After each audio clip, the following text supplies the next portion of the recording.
Okay guys, this is the Mechatronic for the Volkswagen Touran. This car problem when you're driving cannot put in the 2, 4 and 6 gear.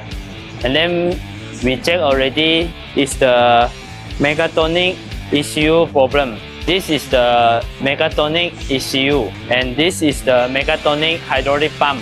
If your car when move, let go the brake, cannot go, maybe sometimes the hydraulic pump, the power not enough already. If your car got any gear issue, please get it checked.